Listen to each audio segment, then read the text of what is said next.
Kabanata 1, sa harap ng pagkatalo pamahat ng kabanata, binitawan ni Lalaman, si Rachel, isang tapat at masigosig na sekretarya, ay biglang sinisanteng kanayang mayaman at supladong boss na si Cedric Salazar. Sa loob ng maranghang opisina, pilit niyang pinapakalma ang sarili habang pinapakinggan ang desisyon, nahinat sa loob-loob niya, kimikilo ang mga emosyon. Nasasaktan at nalilito, hindi maintindihan ni Rachel kung bakit ito ginawa ni Cedric, ngayong ibinigay niya ang lahat sa trabaho. Ang pakiramdam ng kawalang katotohanan at pagkadismaya ay bimabalot sa kaniyang isipan. Makatampok na eksena, si Rachel na nakatayo sa gitna ng opisina, tila nabang sa mga salitang binitiwan ni Cedric tungkol sa kaniyang pagkakasibak. Ang malamig at walang emosyong salita ni Cedric na tumataho sa piso ni Rachel, parang sampol sa kaniyang pagkatao. Ang halang eksena kung saan tumalikod si Rachel papalabas ng opisina, nakakiyom ang mga palat, pinipakilan ang mga lihang nakbabadang tumilo. Emotional ba at paharap ni Rachel sa pakiramdam pagkakanilo at sakit, nahinit may kasamang determinasyon na hindi makapapatalo. Kabanata 1, binitawan ang malamig na hanggang mila sa ayerson opisina ni Cedric Salazar ay tila ba nakahiyelo sa balat ni Rachel. Kanina lang, abala siya sa pag-asikaso ng mga dokumento, sa pagtiyak na maayos ang sediling meeting ni Cedric, sa pagiging anino nito na lahing nakakapay. Ngayon, nakatayo siya sa harap ng malaking mohanay desk nito, pakiramdam niya ay isa siyang estrangero sa lugar na naging panghalawang tahanan niya sa loob ng 5 taon. Rachel, simula ni Cedric, ang boses nito ay kasing lamang ng marmol na sahig ng opisina. Hindi siya tumitingin sa mga mata ni Rachel, ang atensyon nito ay nasa mga papel na nasa ibabaw ng kaniyang mesa, na para bang mas importante pa ang mga iyon kaysa sa taong nasa harap niya, ang taong nakbios ng dugot pawis para sa kampanya niya. Effectieve immediately, ayaw siya vises oren no longer required. Parang bombang sumabog sa pandinig ni Rachel ang salitang iyon. Services no longer required. Palit-ilit na imalinghaf sa isip niya. Napakirap siya, pilit pinoproseso ang narinig. Tama ba ang dinig niya? Siya. Sisisanten. Sir. Nabasag ang boses niya, isang mahinang tanong na pinung hindi makapaniwalang tono. Hinanap niya ang mata ni Cedric, nakpabakasakalang may makitang kahit katiting na pagbibiru o pagkakamali. Nahinit wala. Ang mata nito ay blanco, malamig at determinado. Itinaas ni Cedric ang tingin, sa wakas ay sinalubong ang mata ni Rachel. Walang bakas ng kahit anong emosyon. De compagnie is indergoing restrictering. Wanneer te maken difficile decisions. Thuis is ohne of dem. Restrictering. Nachsininghaling pa. Alam ni Rachel na maayos ang takbong kampanya. Katinaan kalalabas lang mahandang yuarterlay report. Anong restrictering ang sinasabi nito? Kasininghalingan. Isang malaking kasininghalingan para paktakpan ang tinay na dahilan. Pero ano? Ano ang dahilan? Pero Sir Cedric, pilit niyang pinatatak ang buses, kahit na nararamdaman na niya ang panghanghinag ng kanayang makatiot. 5 taon po akong naksulbi sa inayo. Ginawa ko ang lahat. Higit pa sa inasahan. May nagawa po ba akong mali? May pagkakilang po ba ako? Sinot-sinot niyang tanong, desperadong nahanap ng paliwanag ng kahit anong dahilan na maintindihan niya. Imiling si Cedric bahang keminot ang nuwe na para bang nairita pa sa pagtatanong niya. This is not about performance, Rachel. It's a business decision. Nothing personal. Nothing personal. Paanong hindi magiging personal ito? Ang trabahong ito ang bimiyay sa pamilya niya. Ang trabahong ito ang pinag-alayan niyang oras na dapat sana ay para sa sarili niya, para sa mga mahal niya sa bihay. 5 taon loyalty ng dedikasyon, pagtitisa ihali nitong suplado at demanding. Tapos, sa isang iglap, nothing personal. Isang mapait na ngiti ang gemiet sa mga labi ni Rachel. Hindi niya mapigilan. Ang sakit. Sobrang sakit. Para siyang sinampal ng paulit-ulit. Para siang pinaktaksilan tong pinakatiwalaan ang kampanayang pinaklangkiran niya ng tapat. Business decision ilit niya sa sinabi ni Cedric, ang buses niya ay may bayad ng sarkasmo. Madali lang po para sa inayo na sabihin answer. Pero para sa akin himinga siya ng malalim, pinipakilan ang namimimliha sa kanayang mata. Ayaw niyang ipakita dito na nasasaktan siya na nadidirok siya. Ayaw niyang bahan itong satisfasyon na makita siyang talinan. Para sa akin personal ito. Nakita niyang bahang natigilan si Cedric. May kimaslap na kung ano samhamata nito gelat. Konsensya. O baka imaginason lang niya yung dal sa tinding imusang nararamdaman niya. Nginit kasang bilis ang paklitaw nito ay nakhlauren. Bimalik ang malamig na maskara sa mukha nito. Hij wil rekijven uit final bij aan separation pakkogen. Maar het departement wil handelen te details. Hij kan clear uit desknof. Itus nitu ebinalik na mili ang. Tingnan samha populis senaulis natapos na ang isapan. Natapos na siya. Parang may kang anong pemitek sa loob ni Rachel. Ang sakit ay napalitan galit. Isang nag-apoy na galit. Hindi dahil sa nawalan siyang trabaho, kundi dahil sa parang pagtatanghal sa kanaya. Walang respeto. Walang konsiderasyon. Para siyang basahang pinaksawan na basta na lang itatapon. Timiwit siyang tayo. Itinos ang kanang baba. Pinilit niyang iwag manginag ang buses. Salamat po sa oportunidad, Mr. Lazar. May din ang pagkakasabi niya sa panghalan nito. Hindi na Sir Cedric. Mr. Lazar. Ang tong walang peso. Sana mahanap ninayo ang restriktirang na hinahanap ninayo. Hindi na niya hinintay ang sahot nito. Mabilis siyang tumalikot. Bawat hakbang papalayo sa desk nito ay parang ang bigat-bigat. Naririnig niya ang tibok ng kanayang peso sa kanayang mataingha. Ramdam niya ang hamatang nakatingin sa kanayang likiran, nginit hindi siya lumingon. Paglabas niya ang opisina ni Cedric, dimiretso siya sa kanayang maliit na kubikla.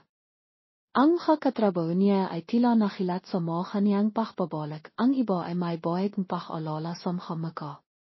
Sa giro ay narinig nila ang isapan, umaral ay nakaramdam silang tensaun. Nginit walang naklakas loob na magtanong. Nagsimula siyang maglakbit ng kaniyang makakamit. Ang kalitratong pamilya niya na nakadikit sa pader ng kubikla. Ang mamenteng halaman na inalahan niya. Ang kapasyonal na kamit sa kaniyang drawer. Bawat bahay na hawakan niya ay may dalang alala, may dalang kirot.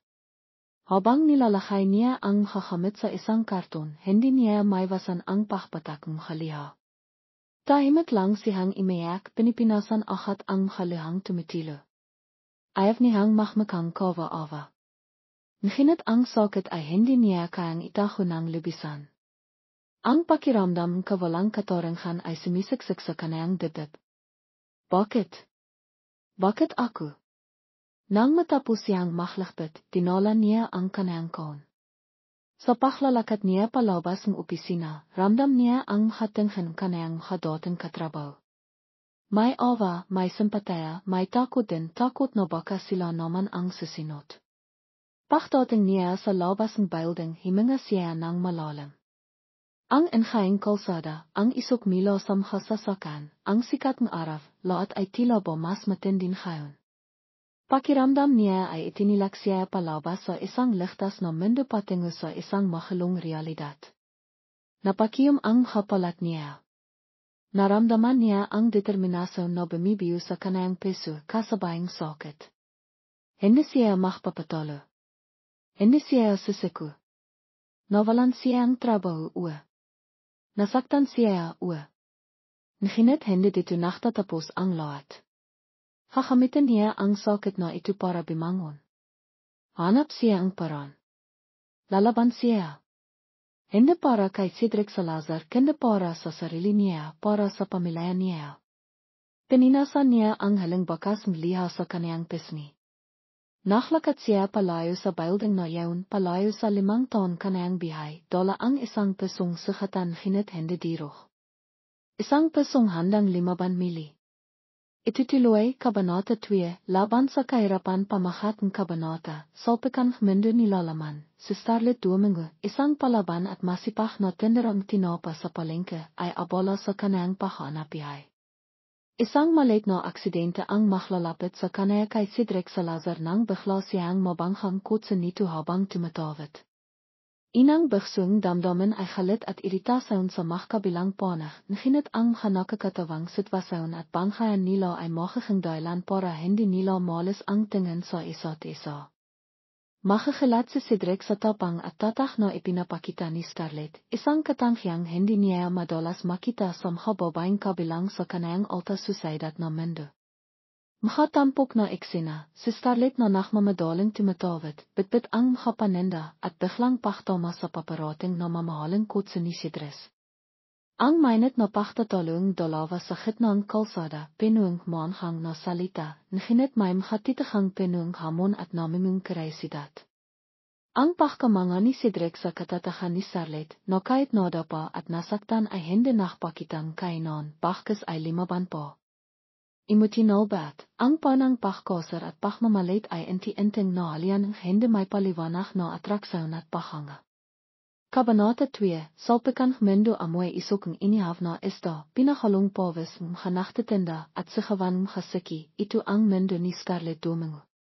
Alas 5 pa lang imaha ay gising na siya, tumitulong sa kanayang nanay Merchay sa pag-ayos ng kanilang maliit na pwestong tinapa sa palengkeng Balintawak. Siya ang takatakbo, takabitbit, takasingol, lahat na autan pwedeng gawin para lang kimita ang sapat para sa kanilang pang-araw-araw. Way, Starlet. Bilisan mo diyan. Malapit nang maubos ang elo sa gawang kanayang nanay Merchay mila sa kanilang pwesto. Upo, nay. Ito na, pabalik na, sahot ni Starlet, habang maingat na binabaktas ang masikip na danan palengke, bitbit ang isang malakang. Sipot ng elo.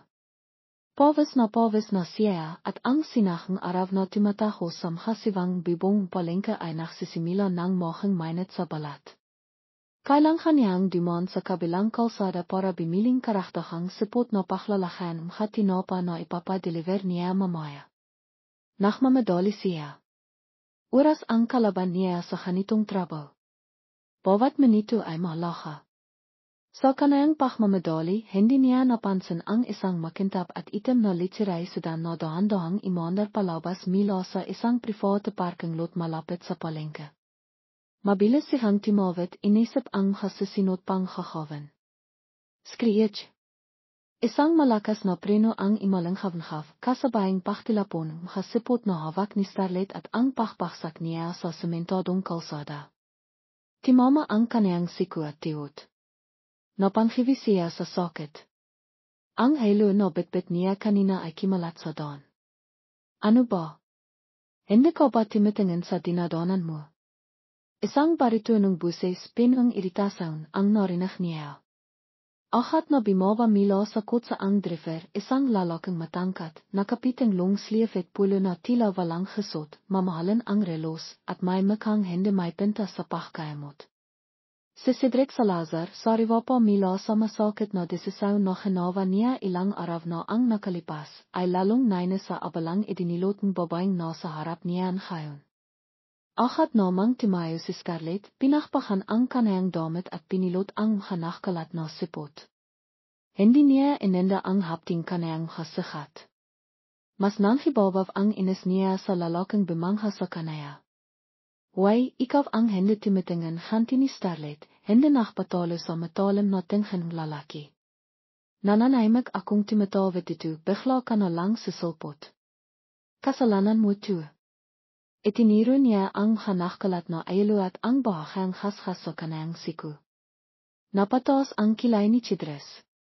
Hindi siya sanay na sinasahot ng pabalang, lalo ng isang babaeng ganito. Simple ang suot, amoy palengke at walang takot na nakikipagsakitan sa kanaya. Miss, excuse me. I was driving slowly out of the parking lot. Ikaw ang biglang sumulpot na parang kabite. Huishuld wat je weer oude gewoon. Aba. Aku patalaga ang may kasalanan ngayon. Lalong iemand ang ilo ni Scarlett. Alam mo bang perwisaw ka? Kailang gaan ko ang gaan para sa paninda ko. Paano na toen ngayon? Of matches te domache.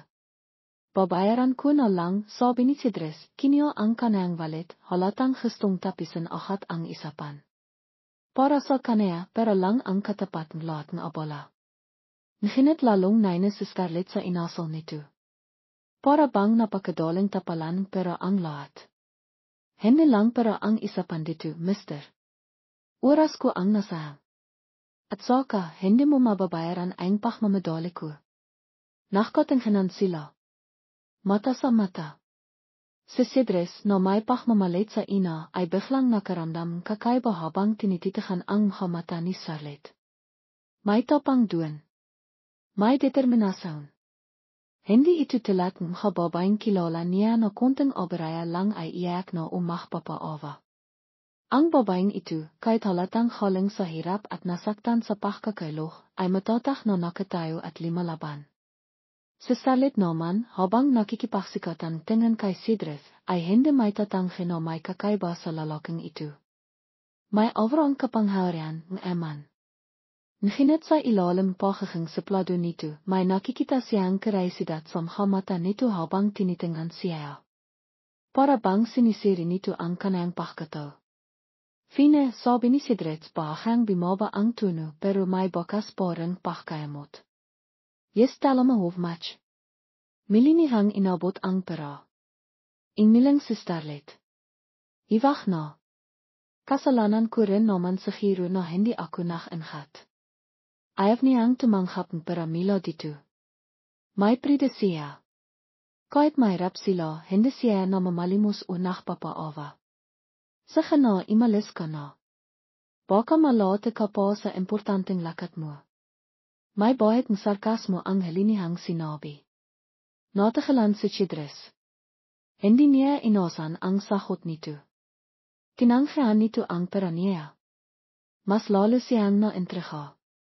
Sino ba ang babaeng ito? Pinilot ni Scarlett ang natitirang supot kahit pa may makabitas na ito. Pinilit niyang iwag ipalata ang sakit ng kanayang siku at tiot. Timalikot na siya at nagsimilang maklakat pabalik sa palengke bahang ika-ika. Naiwan si Cedres na nakatayo doon, hawak pa rin ang pera, pinapanuit ang papalayong anayo ni Scarlett. May kang anong timatak sa isip niya. Ang tapang nito. Ang pagiging palaban. Ang hindi nito pagpapakitan kay non sa kabilang sitwasyon. Isang bahay na bago sa kanaya. Isang bahay na hindi niya may paliwanag pero nakakiyang atensaw niya. Napailing na lang si Cedric bago si Makay mili sa kanayang kotse. Ang inis na naramdaman niya kanina ay napalitan pagtataka at isang hindi may paliwanag na interes. Sino kaya ang babaeng ang? At bakit parang may kang anong kakaiba siyang naramdaman sa maikling sakipuan nila ang Muhammadu? Sa kabilang dako, habang pabalik sa pwesto nila, hindi rin maalis sa isip ni Scarlett ang supladong lalaki. Mayabang belong niya sa sarili. Pero hindi niya may kakaila may dating ito. At ang hamata nito parang may kang anong lengkot o bigat sa likod malamang na ekspresyon. Napailang na lang din siya. Kailangan niyang bumalik sa realidad. Kailangan niyang kimayot. Wala siyang oras para isipin ang hamayamang katilat nito. Ngunit ang hindi nila alam, ang maikling salpikang iyon sa gitnang kalsada ay simila pa lamang masalimut nilang kwento. Itutuloy, Kabanata 3, pagpapakilalan mahalihim pamahat ng kabanata, mahalandas na naktakpo mili nilalaman, ang ihnaan nina Cedric at Scarlett ay inti-inting nakbabaho. Ngunit pinuporin mahahende pagkakanawan at mahalihim na pilit itinataho. Nakahanap ng bahong trabaho si Scarlett, ngunit sa hindi inasahang pagkakataon, ito pala ay sa isang kampanayang pagmamay-ari ni Cedres. Patuloy silang nakakatakbo sa mga hindi inasahang sitwasyon, lalong nakpapakomplika sa namimiyong damdamin. Pareho silang kailangang harapin ang kanilang mga nakarang pinuong sakit at maling mga desisyon. Mga tampok na eksena, ang gelat at hende makapani walang reaksyon ni Starlet nang malamang naktatrabaho siya sa kumpanya ni Cedres. Sa Cedres na pilit pinapanatili ang distansya, nahinit lalo siyang hinamon ng presensya at katapanghan ni Starlet. Isang tensaynadong pagtatakbo sa opisina kung saan may mga masasakit na salitang nabitawan tungkol sa nakaraan ni Cedres na narinig ni Starlet. Emotional beat, ang galit at pagkadismaya ay tumitindi, nahinit may mga sandaling pagkabigla na nakideok sa kanilang pag-isipan mili ang kanilang mga sarili at ang isa't isa. Kabanata 3, makalandas na naktakbo mili lumipas ang ilang linggo matapos ang insidente sa kalsada. Pilit na ibinaksi ni Starlet sa isipan ang sapladong lalaki. Kailangan niyang magfocus. Bukod sa pagtulong sa nanay Mershay niya sa palengke, nahanap siya ang dagdag na pagkakakitaan. Mahirap ang bihay at kailangan niyang dumiskarte. Sa tulong isang kapitbahay na may kakilala, nakapasok si Starlet bilang isang utility worker, takalinis, sa isang malaking kumpanya sa Makati. Malinis na trabaho, mas maayos ang sahod kumpara sa kinikita niya sa pagdedeliver ng tinapa. Kahit paano, malaking tulong ito sa kanilang gastusin. Starlet, linisan mo raw ang pantry sa 15th floor, naubisan davang tisi, ito sa kanyang supervisor, si Ate Linda. Sa kapuo Ate Linda, masaklang sahot ni Starlet. Dala ang kanyang minting kartong panlinis, tinangon niya ang elevator. Bago pa lang siya sa trabaho, kaya doble ang kanyang sipag at ingat. Ayaw niyang mapakalitan o mawalan agad ng trabaho. Habang naglilinis sa pantryng 15th floor, abala siya sa pagpipinas ng mga mesa at pagre-refillong mga kailangan. Hindi niya namamalayan ang mga empleyadong pumapasok at lumalabas. Maya-maya, may narinig siyang pamilyar na buses mula sa hindi kalayan nakikipag-isap sa telepono. Isang buses na malamig at may autoridad. Eis confirmte meeting with het boord. And maken siere te reports are om my desk before lunch. No excuses, sabing buses. Napahinto si Starlet sa kanyang ginagawa. Dahan-dahan siyang limangon sa direksyon ng buses. At doon nakatayo malapit sa water dispenser, hawak ang telepono, ang lalaking nakabanghan niya sa palengke. Ang sapladong mayaman. Si Cedric Salazar. Nalaki ang hamata ni Starlet. Hindi siya makapaniwala. Anong ginagawa nito dito? Imposible. Baka nakakamali lang siya ang tingin. Pero hindi. Ito'n nga iyon. Ang tindig, ang porma, ang malamig na avra. Nang ibaba ni Cedric ang telepono, naktama ang kanilang mga mata. Nakita ni Starlet ang bahaghang pagkinot nuan nito, tila sinisibukang alalahanan kung saan siya nakita. Pagkatapos ay ang bahaghang panlalaking mga mata nito nang marealize nito kung sino siya. Ang baba sa palengke. Ang babaeng nakasakitan niya. Isang ngisi ang humiyet sa labi ni Cedric, isang ngising hindi imabot sa kanayang mga mata. Wel. Look wo it is. Smale wereld, isn't it sabi nito, ang tono ay may halong pang-asar. Pakiramdam ni Starlet ay gusto niyang magpalamon sa lipa. Dito siya naktatrabaho. Sa kumpanyang antipatikong lalaking ito. Naki naman, tatana, bakit ganito belong niya sa sarili. Gusto niyang tumakbo magtago pero hindi pwede. Trabaho niya ito. Pinilit niyang maging kalmado. Tinasan niya itong kilay. Uwan nuot akalain mong dito ka rin pala nakpipinta, sir sahot niya, may din sa sir pilit na nakpapakitang profesionalismo kahit kimikilo ang dugo niya. Makang nativa si Cedric sa sahot niya. Limapit itong bahaya. Idont jest kume here. Ioventes kompanay, miss. Nachantay ito na sabihin niya ang panghalan niya. Ovenste kompanay. Lalo siyang nanlimo. Ang boss niya. Ang may-aring kumpanyang pinagtatrabahan niya ay ang lalaking ito. Patay kang bata ka, sabing isang bahaging isip niya. Starlet dumang upo, sahot niya, pilit na pinanatili ang komposira.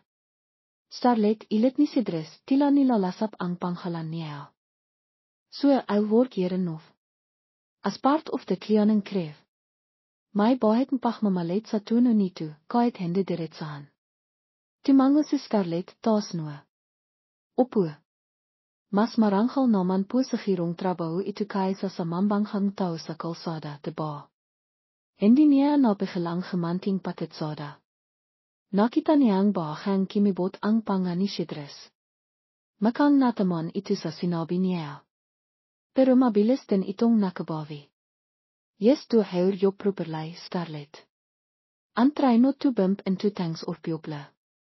Isang halingtinghan ang ibinigay nito sa kanaya bago timalikot at naklakat palayo. Naiwan si Scarlett na nakatayo doon nakakiyom ang hapalat. Halit. Ines. Yeah. Halo-halong imusayon ang nararamdaman niya. Bakit sa dinami-raming kampanaya dito pa siya napatpat? At bakit kailangang ang arroganting lalaking iyon pa ang mahang boss niya? Semila noon naging mas komplikado ang haarap ni Scarlett sa trabaho. Madalas silang magkasalubong ni Cedric sa hallway sa elevator ukang san mang sa lokong opisina. Palaging may tension sa pagitan nila. Pilit siyang iniwasan ni Cedric ngunit tila ba pinaklalarian silang tatana. May makapagkakataon na kailangan niyang pimasok sa opisina nito para maglinis at hindi maiwasan ang hatitigan at maikling palitan ng salita. Si Cedric sa kabilang banda ay pilit na hindi pinapansin si Scarlett. Isa lang itong empleyado. Isa lang utility worker. Ngunit hindi niya may kakaila ang epekto nito sa kanaya. Ang tapang nito, ang hindi nito pahayko sa kabilang estado nito sa bihay, ay patiloy na imahawang kanayang atensyon. Naina siya sa sarili niya dahil dito. Isang hapon, habang naglilinis si Scarlett malapit sa conference room, narinig niya ang buses ni Cedric mula sa loob, kausap ang isang baba sa telepono. Tila galit ito. Itold uit Diana, it's over. Stop telling me. Ano bang hindi mo maintindihan doon sa gav ni Cedric? May narinig si Scarlett na sagot mula sa kabilang linya, hindi niya masyadong marinig. Wala akong pakialam. Imada mistake, okay. Ahige one. Nasaktan ko siya at pinagsisisihan ko aun. Pero hindi kav ang solusyon. Jest liafa ma alun at malakas na pagkasabi ni Cedric bago maras na ibinaba ang telepono. Napatago si Scarlett sa galit. Narinig niya ang lahat. Isang pagkakamali. Sinong nasaktan? Si Rachel kaya. Ang dating sekretarya nito na bigla na lang nawala na isap-isapan sa opisina na sinisante raw ng walang malinaw na dahilan. Biglang bumikas ang pintong konferense room at lumabas si Cedric, gesot ang muka at halatang problemado. Nachtamamili ang kanilang mga mata. Nakita ni Cedric ang bakas ng pagkabigla at pakisisa sa muka ni Scarlett. Anong tinitingnan mo diyan? Masingkit na tanong ni Cedric, halatang nakonsyos na may nakarinig sa isapan niya. Inmiling lang si Scarlett. Ayaw niyang makisafsaf. Ngunit hindi niya maiwasan na makaramdam ng awa, hindi para kay Cedric, kundi para sa taong nasaktan nito. At kasabay noon nakaramdam din siya ang pagkadismaya kay Cedric. Taman kasahiro ang naririnig niyang tsismis tungkol dito. Mayabang na manluluko pa. Hindi na naksalita pa si Cedric. Naklakat ito palayo, iniwan si Scarlett na pinuang makatanong at limalalim na pagkadisgisto sa pagkataon nito. Ngunit sa kabilang galit at pagkadismaya, may isang bahagi sa kanaya na nawaran dito. Nakita niya ang sakit sa mga mata nito kanina habang kausap ang nasa telepono. Isang sakit na pilit itinatago sa likod malamang na maskara. Ang halandas nila ay milang naktakbo, hindi lang sa pisikal na mundo kundi pati na rin sa pagbibanayang nakatahong sikat at lihim nakaraan. Ang pagtatakbong ito ay lalong nakpatinding tensyon, ngunit nakbigas din pinto para sa posibleng pag-inawa o mas matinding hitwan. Ito tuloy Kabanata 4, Kasaklamang Pag-ibig Pamagat ng Kabanata, sa Gavang Piso, sa Galotong Damdamin nilalaman, matapos matiklasan ang hindi kaya ayang bahaging nakaraan ni Cedric. Lalo na ang posibleng koneksyon nito sa biglang pagkakasiba kay Rachel, hindi na mapigilan ni Starlet ang galit at sakit na nararamdaman. Nagpasaya siyang harapin si Cedric na nagdulot matinding komprontasyon. Ang pakiramdam na naluko at nasaktan ay nanghihibabaf kay Scarlett. Ang mainit na pagtatalo nila ay nag-iwan malalim na sigat sa kanilang namimiyong ugnayan. Makatampok na eksena, ang direktang paharap ni Starlet kay Cedric, isinisambat ang sakit na idinilot nito hindi lang sa kanaya kundi pati na rin sa ibang tao, Rachel. Si Cedric na tila gustong ipagtanggol ang sarili, ngunit may bakas ng pagsisisi at sakit sa kanayang mata habang nakikinig sa mga akisasyon ni Starlet. Ang mabigat na katahimikan matapos ang sigawan kung saan pareho silang nasasaktan at hindi alam kung paano pa itutuloy ang nasimilan. Emotional beat, ang matinding pagtatalong isip at peso na nagresulta sa isang maras na komprontasyon, nag-iwan magkalong sakit, galit at hindi may paliwanag na kirot sa dibdib ng dalawang tawan. Kabanata 4, Sigawang peso, sigaloten. Damdamin hindi na mapakali si Starlet. Simula nang marinig niya ang isa pa ni Cedric sa telepono at makumpirma mula sa mga isap-isapan sa opisina ang tungkol sa biglang pagkawala ni Rachel, ang dating sekretarya ni Cedric na kilala sa pagiging dedikado. Isang mabigat na damdamin ang bimalot sa kanaya. Ang kapirasong palaisipan ay inti-inting nabibiyo sa kanayang isipan. Ang pagiging suplado ni Cedric, ang malamig nitong pakikitungo, ang pagiging arrogante, lahat ay tila nagtuturo sa isang taong kayang manakit ng damdamin ng iba nang walang pakindangan. Ang dating inis na nararamdaman niya kay Cedric ay naalian ng ngayon matinding pagkadismaya at galit.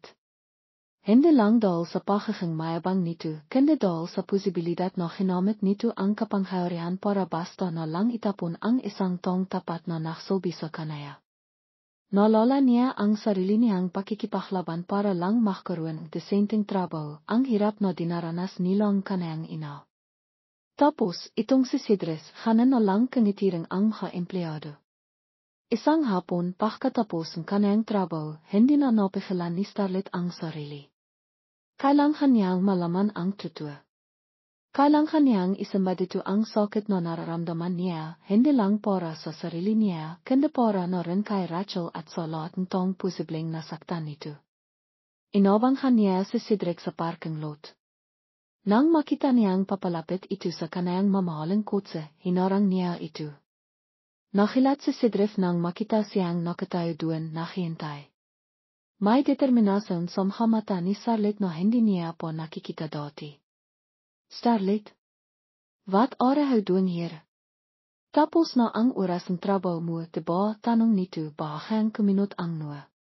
Kailangan natin mag-isap, Lazar, seryosong sabi ni Starlet, hindi natitinak sa autoridad na dalang presensya nito.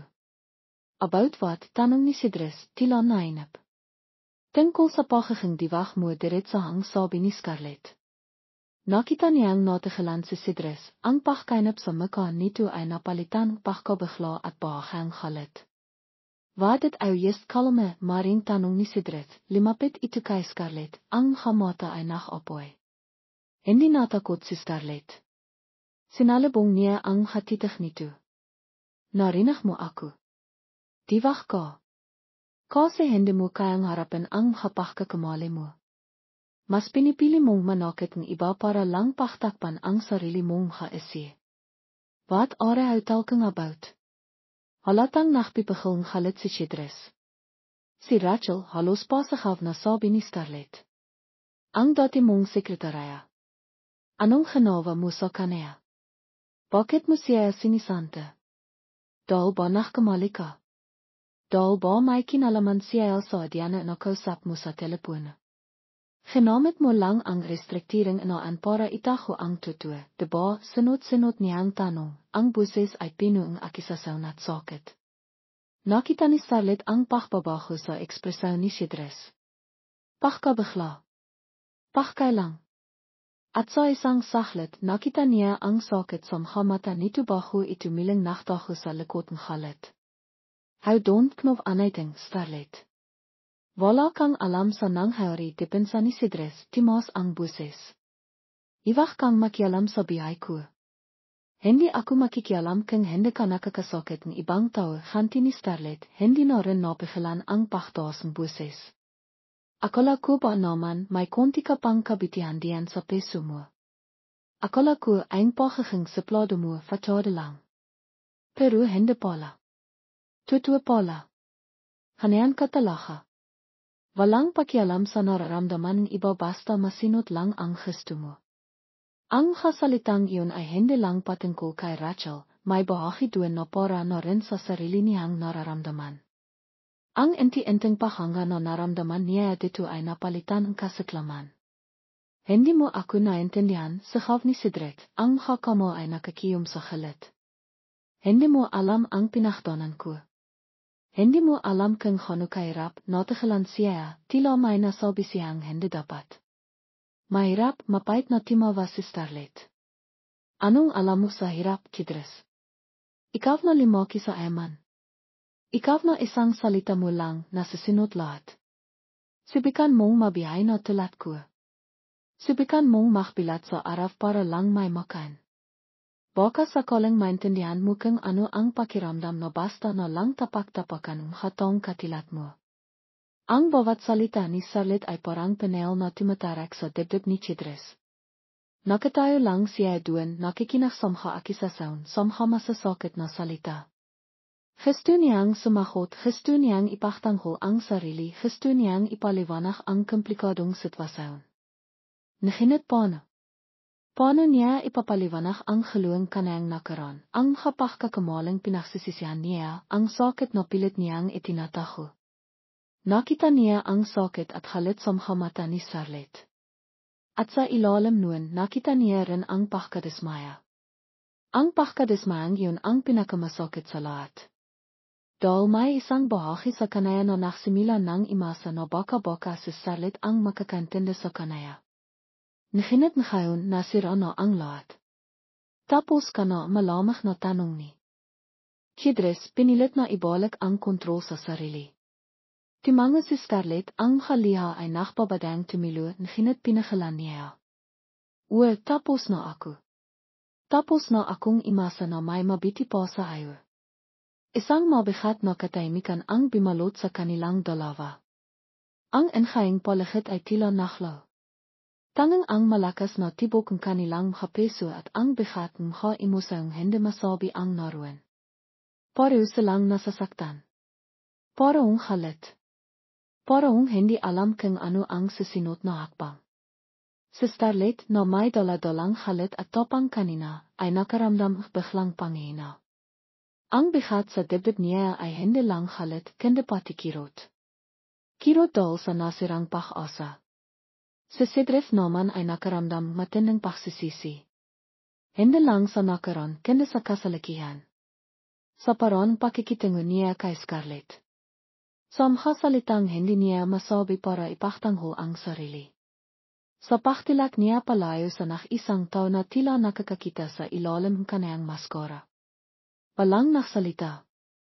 Timalikot si Starlet at nagsimilang mahlakat palayo, dala ang bigat ng komprontasyon. Hindi siya limangon. Naiwan si Cedric na nakatayo doon pinapanood ang kanayang pag-alis.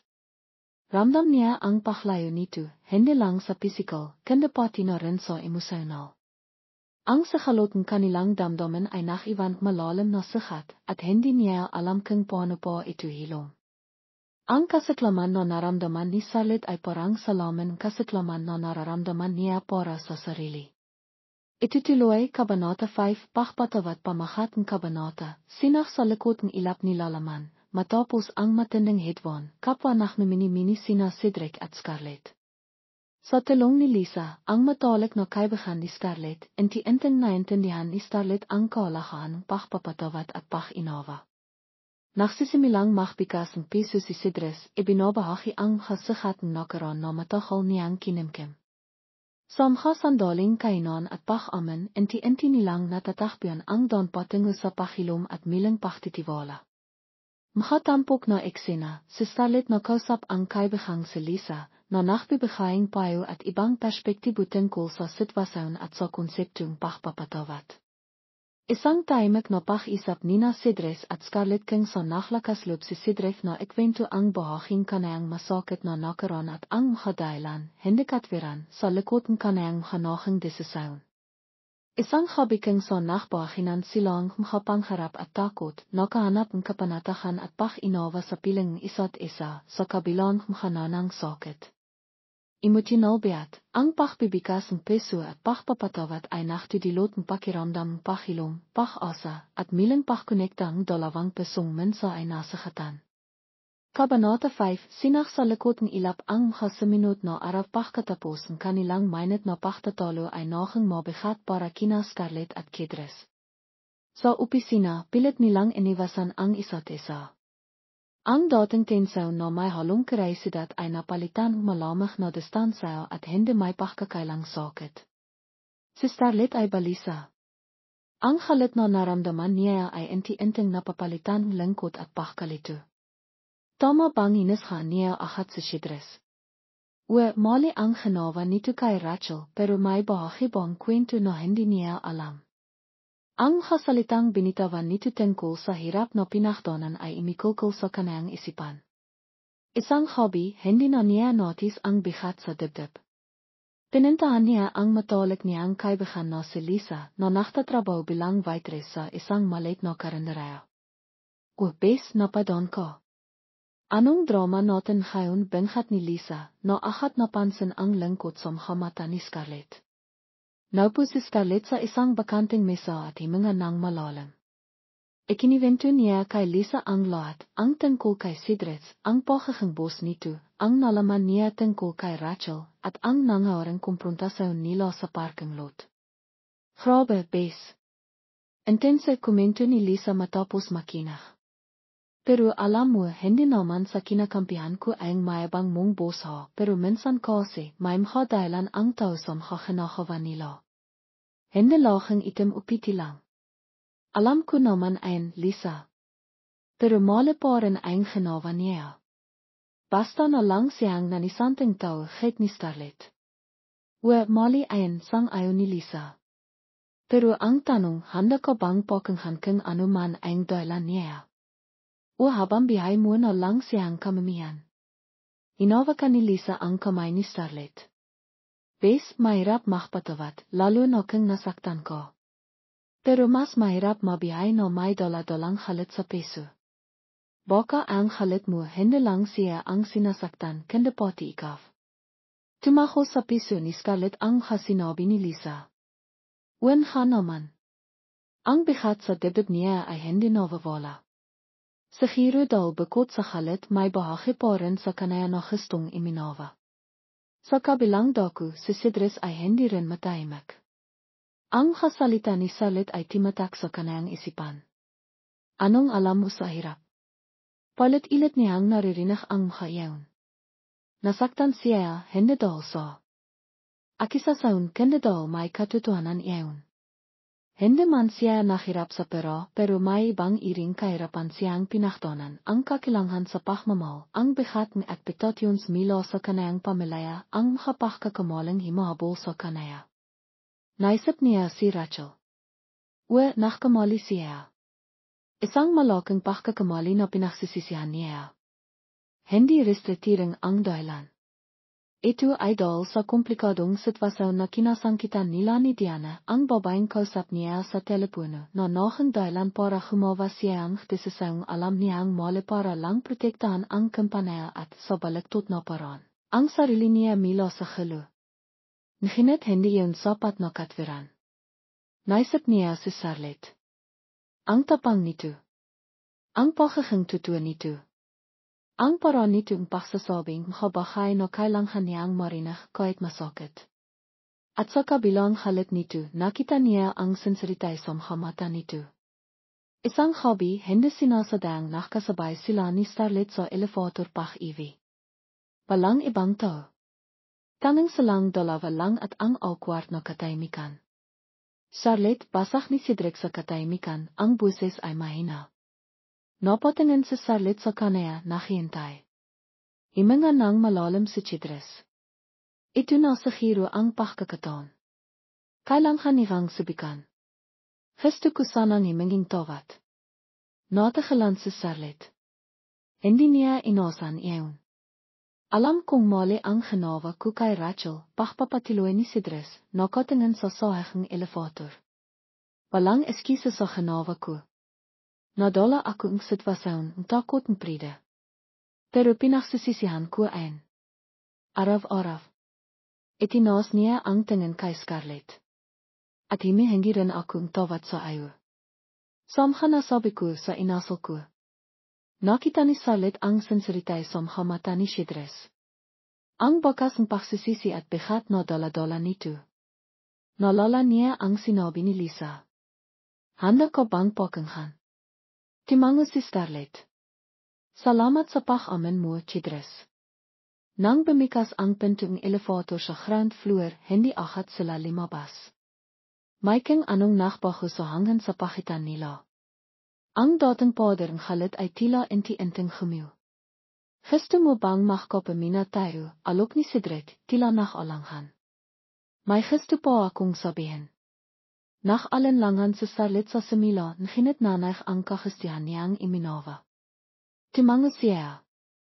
Naupo sila sa isang maliit na koffieshop malapit sa building. Doon sa inang pagkakataon, naglakasloob si Sidres na magkwento.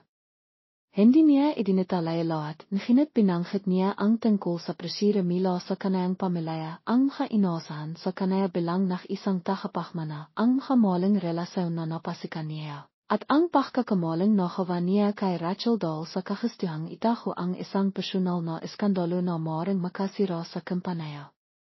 Habang nakikinig si Scarlett, inti-inti niyang nakikita ang tao sa likod ng supladong boss. Isang taong maraming sikat, maraming pagkikilang, ngunit hindi naman pala pirong kasamaan. Nakaramdam siya ang awa, ang pag-inawa. Hindi ko sinasabing tama ang ginawa ko pagtatapos ni Sidres. Pero sana maintindihan mo kung saan ako nang halang. Timango si Scarlett. Naintindihan ko, Sidres. Hindi madali ang pinagdaanan mo. Pero hindi rin tama na iba ang pagpintinan mo ang mga problema mo.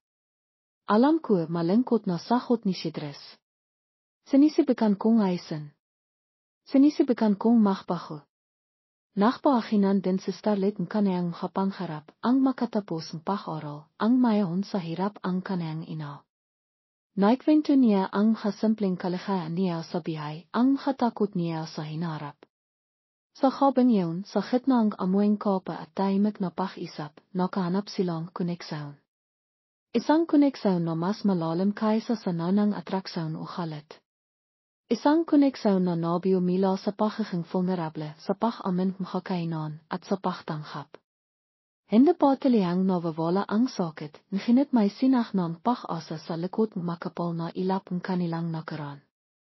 Ang pagpapatawad ay hindi nanghang-haligang paglimot, kundi pagpili na palayan ang sarili mila sa bigat ng halit at bigyan pagkakataon ang paghilom. At sa habang yun, paro nilang pinili ang doon patungo sa paghilom. Itutuloy Kabanata 6 sa pagkakabiyong pag-ibig pamagat ng kabanata, higit pa sa salita ni lalaman, ang relasyon nina Cedric at Scarlett ay tilihan ng namikatkat. Ngunit harapin nila ang halang pagsubok, ang pagtanggap ng kanilang mga pamilya at mapanghasgang lipinan. Kailangang patinaan ni Cedric na tutua ang pagmamahal niya kay Scarlett na hindi hadlang ang malaking akwat sa kanilang estado sa bihay. Kailangan ding malampasan ni Scarlett ang sarili niyang mga alinlangan at takot tungkol sa hinarap. Sa hili, makasama nilang harapin ang bahong hichtong kanilang bihay kung saan ang tinay na pag-ibig ang magiging gabay nila laban sa lahat ng hadlang.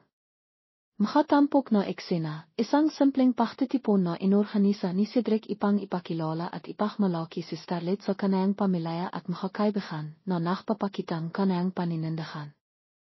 Si Scarlett na sa kabilang kaba at iya ay buong tapang na hinarap ang mundo ni Cedric, ipinapakita ang kanayang paglako at pagtitiwala sa kanilang pagmamahalan.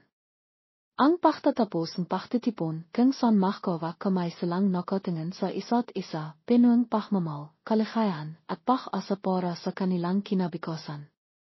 Emotional beat, ang septilan kaligayahan at katiparan, kung saan ang dalawang peso ay tinay ng nakkaisa at tinanghap ang isa't isa ng buo, handang harapin ang animang pagsibok ng magkasama. Kabanata 6, higit pa sa salita ang dating malamig na opisina ay tila nagkaroon ng pagkungkulay.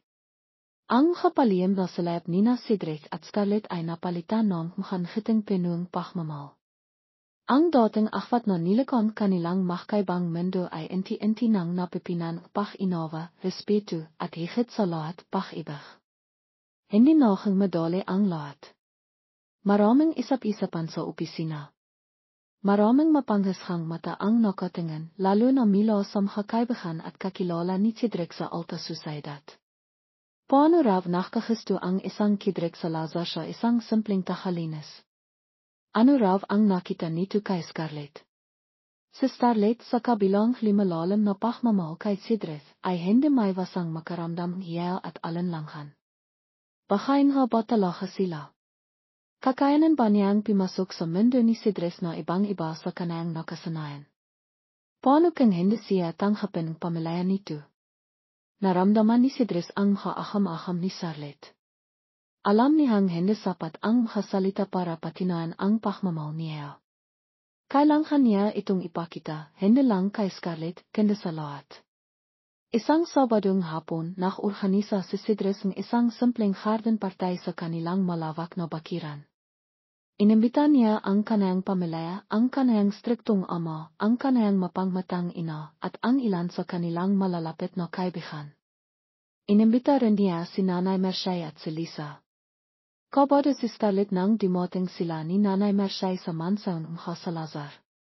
Lalo siyang nanlit nang makita ang karanghaang lugar at ang makabisitang halatang sanay sa ayaman. Napakapit siya sa brasong kanayang ina. Anak, tos no lang belong ni Nanay Merchay, pinipisil ang kamay ni Scarlett. Wala kang dapat ikaya. Mabiti kang tao at mahal ka ni Cedric. Ang importante. Limapit si Cedric, ngumiti ng maliwag, at hinawakan ang kamay ni Scarlett. Riyaday tanong nito, ang hamata ay pinuong pagmamahal at suporta. Tumango si Scarlett, himikot ng lakas mula kay Cedric at sa kanayang ina. Ang pagtitipon ay naging interesante. Ramdam ni Scarlett ang hamapanirang tingin mula sa ina ni Cedric at sa ilang bisita. May makapabilong na komento siyang naririnig. Ngunit hindi siya nakpatinag. Ngumiti siya, naging mahalang, at sinahot ng maayos ang katanong.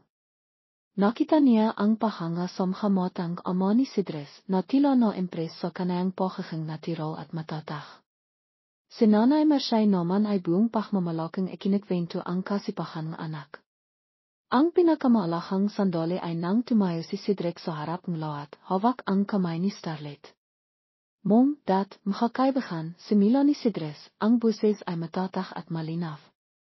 Alam kong marami sa inyo ang naktataka, marahil ay naktatanong. Gusto ko lang pong linawin sa inyong lahat. Himagpit ang hawak niya sa kamay ni Scarlett.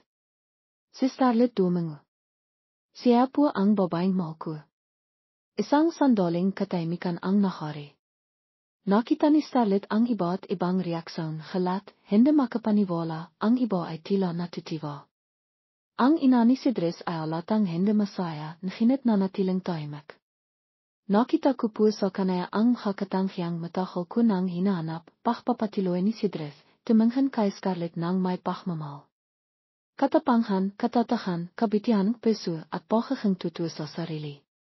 Tiniruan niya akong makita ang halahan ng simpleng bahay, ang kaalahan, pagpapatawad, at kung paano magmahal ng walang kondisyon. Magkaiba ang mundong kinakalawan namin pero sa kanaya ko natakpian ang tahanan ko. Bimaling siya sa kanayang hamahalang. Mom, Dad, sana po matanghap ninyo siya. Hindi dahil sa kung anong meron o wala siya, kundi dahil siya ang nakpapasaya sa akin. Siya ang pinipili ko. May mahalihang namiyo sa mata ni Scarlett habang pinapakinggan si Cedric. Ang lahat ng kanayang takot at alinlangan ay tila naklaw. Ang pagmamahal na nakikita niya sa mga mata ni Cedric, ang tapang nito na ipaklaban siya sa harap ng lahat, iyon ang pinakamalaki. pach katapos mgasalita ni chidreth, limapit ang kanayang ama. Ngimiti itu at inilaat ang kamay kay Scarlett. Daltuame tu te formulay, ja, sabi nito. Isang malaking bigat ang nawala sa dibdib ni Scarlett.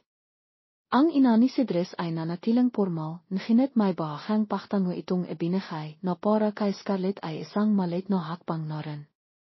Nang matapos ang pagtitipon at polis na ang habisita, naiwan sina Cedric at Scarlett sa hardin, pinapanood ang paglubog ng araw.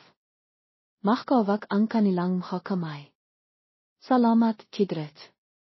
May nang sabi ni Scarlett, isinandal ang ilo sa balikat nito. Salamat sa lahat. Wala ayon sagot ni Cedric, hinahkan ang tiktok ng ilo ni Scarlett. Mau kita, Scarlett. Higit pa sa kayang sabihin makasalita. Mahal din kita, Cedric, sagot ni Scarlett, tinitingnan ang mga mata nito na pinuong pangako at pagmamahal. Hindi na mahalaga ang sasabihin ng iba. Hindi na mahalaga ang akwat sa kanilang estado. Ang mahalaga ay ang pag-ibig na nakbeklot sa kanila, isang pag-ibig na sinibok ng kahitwan, pinalalim pagpapatawad at pinatatahang paninindigan. Alam nilang hindi magiging perpekto ang lahat. Marami pa silang pagsibok na harapin bilang magkaiba silang pinakmilan. Ngunit sa pagkakataong iyon, habang magkawak kamay silang nakatingin sa papalubog na araw, alam nilang handa silang harapin ang animang bigas basta't magkasama sila. Ang kanilang mga peso ay tilian ng nakkaisa at ang kanilang pagmamahalan ang magiging tanglad nila sa pagbiyong isang masayang kinabukasan. Ang dating tinderang tinapa at ang supladong bus, sino ang makakala na ang dalawang mendong nakabanghan ay magiging isa, pinakisang isang pag-ibig na higit pa sa salita. Wakas,